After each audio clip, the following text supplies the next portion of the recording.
नमस्कार दोस्तों, दही टीवी के इस स्पेशल सेगमेंट डेली प्रिपेयर में आप सभी का स्वागत है, जहां हम लाए हैं यूपीएससी प्रीलिम्स के लिहाज से आज की 3 सबसे जरूरी खबरें। और हाँ, खास बात यह है कि इन खबरों के बाद आएंगे इन खबरों से जुड़े हुए सवाल, ताकि आपकी तैयारी हो सके बिल्कुल बुलेट प्रूफ। तो शुरुआत करते हैं आज की अपनी पहली खबर से।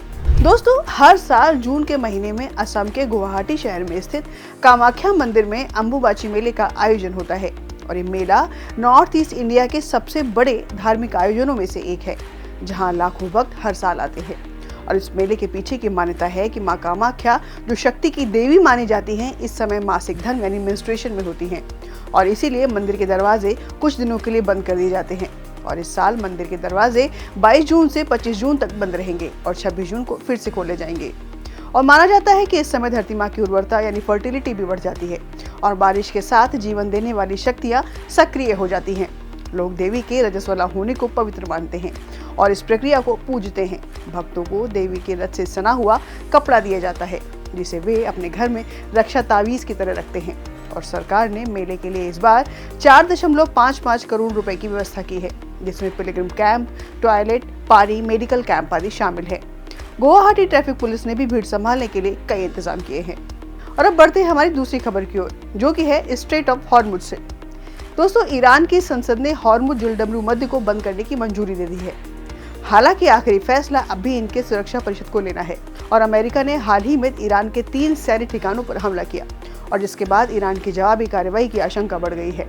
दोस्तों, हॉर्मुज एक संकरा समुद्री रास्ता है जो पर्शियन गल्फ को अरब सागर से जोड़ता है। ईरान, सऊदी अरब, यूएई जैसे देशों का ज्यादातर तेल इसी रास्ते से दुनिया भर में जाता है। अकॉर्डिंग टू डेटा ऑफ 2024, हर दिन करीब 20 मिलियन बैरल तेल इसी रास्ते से निकलता है। और अगर यह रास्ता बंद हुआ तो पूरी दुनिया में तेल और गैस के दाम बहुत तेजी से बढ़ जाएंगे।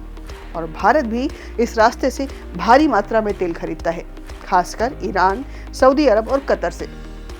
और अगर ये रास्ता बंद होता है तो तेल महंगा हो जाएगा और इसका असर दूसरी चीजों की कीमतों पर भी पड़ेगा। हालांकि ईरान खुद भी इसी रास्ते से व्यापार करता है और चीन जैसे उसके ग्राहक को भी इससे नुकसान होगा और इसलिए वो भी सोच समझ कर ही कदम उठाएगा, लेकिन फिर भी खतरा बना हुआ है। और अब बढ़ते हैं आज की अगली खबर की ओर। दोस्तों, हाल ही में अमेरिका ने ऑपरेशन मिडनाइट हैमर शुरू किया, जिसमें उसने ईरान के 3 बड़े न्यूक्लियर ठिकानों फॉर्दो, नातांज और इस्फहान पर हवाई हमला किया।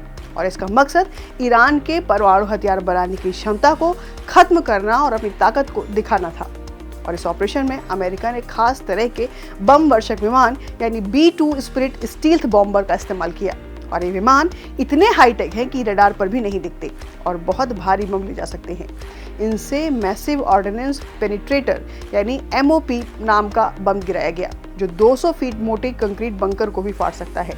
और इसके अलावा अमेरिका ने समंदर में तैनात पनडुब्बी से टॉमहॉक मिसाइलें भी छोड़ी और दुश्मन की सुरक्षा को चकमा देने के लिए डिकॉय एयरक्राफ्ट्स और फाइटर जेट्स का भी इस्तेमाल किया।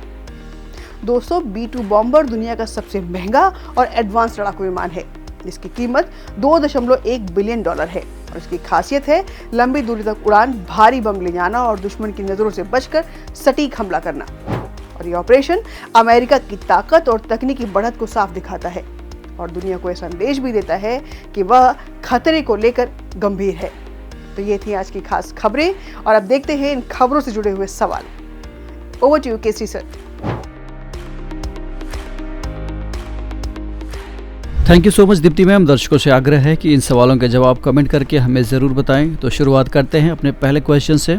अंबुबाची मेले के संदर्भ में निम्नलिखित में से कौन से निष्कर्ष निकाले जा सकते हैं? पहला स्टेटमेंट है, ये स्त्री शरीर की जैविक प्रक्रियाओं यानी बायोलॉजिकल प्रोसेस को धार्मिक और सांस्कृतिक सम्मान देता है। दूसरा, ये मेला दर्शाता है कि भारतीय कृषि समाज प्रकृति के चक्रों के साथ सामंजस्य में था। तीसरा, ये आयोजन मूर्ति पूजा के साथ साथ प्राकृतिक घटनाओं की पूजा की परंपरा को दर्शाता है। आपके ऑप्शंस हैं ए केवल 1 और 2, बी केवल 2 और 3, सी केवल 1 और 3 अथवा ऑप्शन डी 1, 2 और 3 सभी। इस प्रश्न का सही उत्तर है विकल्प डी यानी तीनों ही स्टेटमेंट करेक्ट है। बढ़ते हैं अगले क्वेश्चन की ओर। स्ट्रेट ऑफ हॉर्मुज इसके संबंध में निम्नलिखित कथनों पर विचार करना है। पहला स्टेटमेंट है, इसकी स्थिति अंतर्राष्ट्रीय जल क्षेत्र यानी इंटरनेशनल वाटर्स में है, इसलिए इसे बंद करने का कोई भी कदम अंतर्राष्ट्रीय समुद्री कानूनों का उल्लंघन होगा। दूसरा, स्ट्रेट ऑफ हॉर्मुज में अवरोध उत्पन्न होने की स्थिति में चीन और भारत दोनों की ऊर्जा आपूर्ति पर तत्काल और असममित यानी असिमेट्रिक इफेक्ट पड़ सकता है। तीसरा स्टेटमेंट है, स्ट्रेट ऑफ हॉर्मुज के लिए कोई व्यवहारिक समुद्री विकल्प अभी प्रेजेंट में यानी वर्तमान में उपलब्ध नहीं है जो समान मात्रा में तेल परिवहन कर सके। आपको सही विकल्प चुनना है। आपके ऑप्शंस हैं ए केवल 1 और 2, बी केवल 2 और 3, सी केवल 1 और 3 अथवा ऑप्शन डी 1, 2 और 3।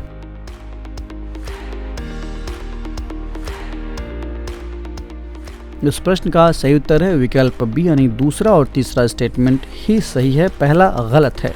क्यों गलत है? स्ट्रेट ऑफ हॉर्मुज ईरान और ओमान के प्रादेशिक जल क्षेत्र यानी टेरिटोरियल वाटर्स में आता है, लेकिन उस पर ट्रांजिट पैसेज राइट्स लागू होते हैं। पूरी तरह से इंटरनेशनल वाटर्स कहना गलत होगा। यहाँ कुछ लोग तीसरे स्टेटमेंट को लेकर भी सवाल उठा सकते हैं कि स्ट्रेट ऑफ हॉर्मुज के लिए कोई व्यवहारिक समुद्री विकल्प वर्तमान में उपलब्ध नहीं है जो समान मात्रा में तेल परिवहन कर सके। देखिए, स्ट्रेट ऑफ हॉर्मुज के बजाय आप लॉन्गर रूट ले सकते हैं, यानी विकल्प तो है, लेकिन प्रश्न के स्टेटमेंट में जो लिखा है व्यवहारिक शब्द यानी व्यवहारिक नहीं होगा। अब आप जहां एक दिन में सप्लाई होना है तेल का, वहां आप पता लग रहा है 3 महीने बाद घूम करके चाइना पहुंच रहे हैं, इंडिया पहुंच रहे हैं या XYZ कंट्री पहुंच रहे हैं, तो व्यवहारिक नहीं माना जाएगा। तो इस लिहाज से तीसरा स्टेटमेंट सही है।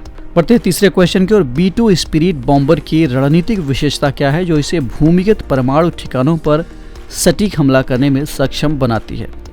पहला ऑप्शन है सुपरसोनिक गति, दूसरा स्वचालित मिसाइल रक्षा प्रणाली, सी स्टिल्थ तकनीक और बंकर भेदी बम ले जाने की क्षमता, तो ऑप्शन डी हवा में ईंधन भरने की क्षमता। इस प्रश्न का सही उत्तर है विकल्प सी यानी स्टेल्थ टेक्नोलॉजी और बंकर भेदी बम ले जाने की जो इसकी कैपेसिटी है, इसकी वजह से ये स्पेशल है। तो दोस्तों, ये थी आज की 3 सबसे ज़रूरी खबरें और सवाल। ऐसे ही important daily current news and MCQs के लिए जुड़े रहिए हमारे साथ। अगर आपको ये फॉर्मेट पसंद आया हो तो इसे लाइक कीजिए, शेयर कीजिए, कमेंट कीजिए। हम बीच बीच में स्टैटिक MCQs भी लेकर आते रहेंगे ताकि आपके प्रीलिम्स का कॉम्प्रिहेंसिव रिवीजन होता रहे। हम फिर मिलेंगे कुछ नई खबरों और नए सवालों के साथ। तब तक के लिए मुझे यानी केसरी को दीजिए इजाज़त। नमस्कार, जय हिंद।